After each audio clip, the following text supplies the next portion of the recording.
Hello, Gene Schwimmer here. Welcome to today's vlog.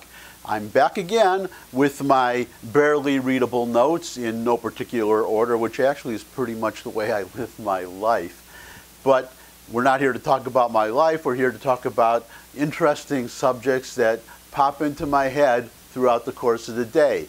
Now, the title of today's vlog, as you know by now, is What Frackers Can Teach Farmers. So you may already be scratching your head and saying, what do frackers have to do with farmers? Actually, if you live in certain parts of Los Angeles or San Francisco, you may be, and now I understand, probably Austin, or I predict that for the future, you may be scratching more than just your head and having nothing to do with my vlog.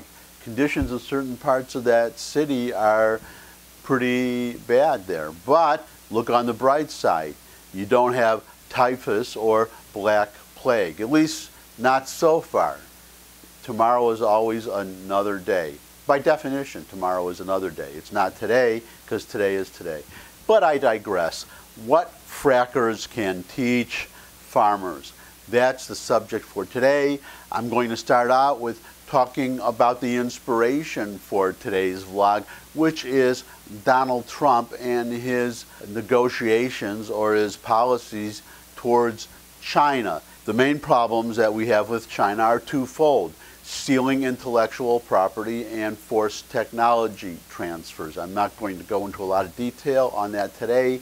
It makes the video too long. You can look it up, but I think most of you know what I'm talking about as far as stealing intellectual property and forced technology transfers. But there's another aspect, which is the amount of stuff that China buys from us. In other words, the trade balance and the trade deficit with China. This is, I won't say a non-issue, but it's not the issue that Trump makes it out to be. He's taking a very simplistic view of trade. But the problem I have with Trump has to do with his advisors, some of his advisors, I would say especially Peter Navarro, who I don't think knows what he's talking about when it comes to trade. But Trump, in his recent meeting with China's President Xi, seems to have put a lot of focus, too much focus, I think, on pressuring China into buying more American products, specifically agricultural products, and specifically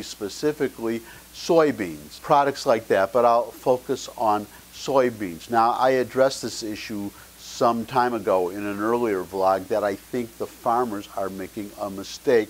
I used my own experience as a real estate broker and my experience not only with operating my own practice, but observing other businesses and how they conduct their businesses, whether we're talking about a competing brokerage or whether we're talking about my customers or other brokerages' customers.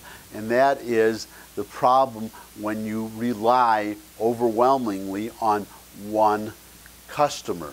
They sell so much to China, excluding sales to other potential customers and existing customers, that they are overly dependent on China. So China just has to stop buying American, we'll stick with soybeans, American soybeans, and if you're a soybean farmer, you're up the creek.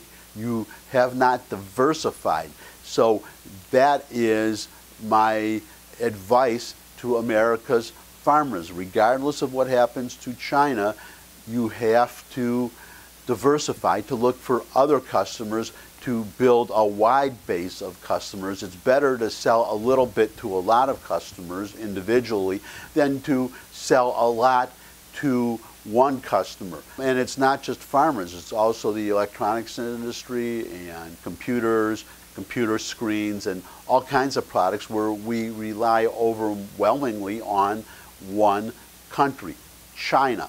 So my advice actually to everybody, I'm happy to see a lot of high-tech American firms moving their production facilities out of China. This is the best thing they can do, but I don't see America's farmers doing that. So now we see what this has to do with fracking. Fracking has to do, in turn, with energy. Today, because of fracking and because of more drilling, thank you President Trump. This is one thing that he got magnificently right, to allow more drilling and to encourage fracking, not just for the jobs it produces, but for what I'm talking about today. We are now energy independent. We don't have to depend on other countries to export oil to us. So these countries have no more leverage with us, at least as far as energy goes. And I'm talking specifically, or I'm focusing on Saudi Arabia. Now, I've said in the past that one advantage of having an older vlogger, all you little 20-something millennials and Generation Z's and X's and Y's, and I don't know what I guess you're going to have to start back with AA for the next generation because you're already up to Z. But the advantage of listening to an older vlogger, such as myself, is you get to hear from people who not only have read about earlier events, but who lived through those events. And here I'm talking about something that probably happened before a lot of people watching this video weren't even born. We're going all the way back to 1973. We're going back to 1973 and the 1973 Arab-Israeli war known as the Yom Kippur War. In that war, as we have always done, we stood with Israel. We all know, of course, that Israel won that war, successfully defended herself, but in the aftermath of that war, we had a lot of angry Arabs, and what they did was the oil-producing countries, especially Saudi Arabia, they jacked up the price of oil overnight. They quadrupled the price of oil. So overnight, you suddenly had these long lines at gas stations. It was very bad. And oil is not just something that you refine into gasoline and put in your car.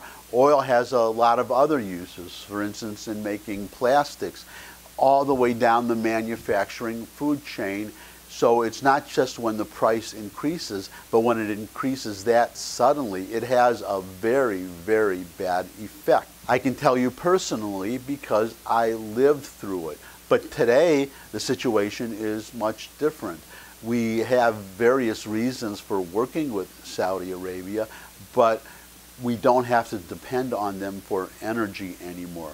We don't have the oil cartel. That's another thing I remember from the 70s. You had OPEC, the Organization of Petroleum Exporting Countries. Well, you still have them today, but nobody pays attention to them today, which is my point, because in those days, we paid a great deal of attention to them. It was top news whenever they met, as they would periodically, because they would agree among themselves how much oil they were going to produce. They were a cartel. They are not a cartel anymore. They don't have the power to set prices, and if they say to us, other countries are in a different situation, but if they say to us, well, we're not going to sell you any more oil because we want you to do this, that, or the other thing, we can just ignore them. But in those days, we would follow closely whenever the members of OPEC would meet, because they would decide among themselves how much oil they were going to produce, how many barrels per day, and that would control the prices. We were very dependent on them, but we aren't anymore. But you know who is? This is what I'm talking about, America's farmers. They are very dependent on one country, China. It is so essential, regardless of what happens to China, it is so essential for America's farmers to diversify, to look for other customers, to not be dependent on China, so that if China pulls this trick again, the farmers can just say, take a walk, have a nice day, it's okay, we have other customers, we don't need you. If you want to buy from us, that's fine. If you don't, there are other countries that are happy to buy from us and to whom we are happy to sell. Thumbs up if you like this video. If you know somebody who would benefit from the video, then feel free to share it with those people, hopefully large numbers of people. If you have a Twitter account, feel free to tweet out my URLs to your followers, urge them to retweet. If you have any comments, there's a comment section below the video where you can put your comments as well as any suggestions for future topics. And finally, subscribe. If you subscribe, then you will know, as I'm sure you would want to know, the instant that I post a new video. And until I do post a new video, thanks again for stopping by. Heading out now. Bye.